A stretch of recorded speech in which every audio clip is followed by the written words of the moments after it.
ഉണ്ടായിരുന്നു. അതുകൊണ്ടാണ് അങ്ങനെ ഒരു പേര് അവിടെ വരാൻ കാരണം. വേറെ റിപ്പോർട്ടിൽ 2 പേരെയും മറവ് ചെയ്തിട്ടുള്ളത് അതിൻ്റെ അടിയിലാണ് എന്നും ചരിത്രത്തിൽ. ചുരുക്കി പറഞ്ഞാൽ ഈ ഹിജ്ർ ഇസ്മായിൽ കഅബയിൽപ്പെട്ട പ്രധാനപ്പെട്ട ഒരു ഭാഗമാണ്. അതോടൊപ്പം തന്നെ സ്വർണത്തിൻ്റെ പാത്തിക്ക് ചുവടുമാണ്. ഈ സ്വർണത്തിൻ്റെ പാത്തിക്ക് ചുവട് ഭൂമിയിലെ രണ്ട് സ്വർഗ്ഗമാണ് റസൂലുള്ളാഹി പരിചയപ്പെടുത്തിയത്. ഒന്ന് ഹിജ്ർ ഇസ്മായിലിൽ സ്വർണത്തിൻ്റെ പാത്തിക്ക് ചുവട്ടിലും, ഒന്ന് മദീനയിലെ എൻ്റെ ഖബറിൻ്റെയും മിമ്പറിൻ്റെയും ഇടയിലുള്ള ആ സ്ഥലം. അതാണ് ഭൂമിയിലെ 2 സ്വർഗ്ഗങ്ങൾ എന്ന് റസൂലുള്ളാഹി തങ്ങൾ പഠിപ്പിച്ചു.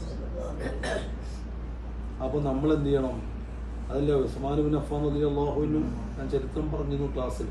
ഉസ്മാൻ റളിയല്ലാഹു അൻഹു സ്വർണത്തിൻ്റെ പാത്തിക്ക് ചുവട്ടിലിരുന്നു കൊണ്ട് അള്ളാഹുവിനോട് ദുആ ചെയ്യാണ്, ഈ ഉസ്മാനെ സ്വർഗത്തിൻ്റെ അവകാശിയാക്കണേ, സ്വർഗത്തിൽ കടത്തിത്തരണേ എന്ന് പറഞ്ഞിട്ട്. എവിടെ ഇരുന്നിട്ട്?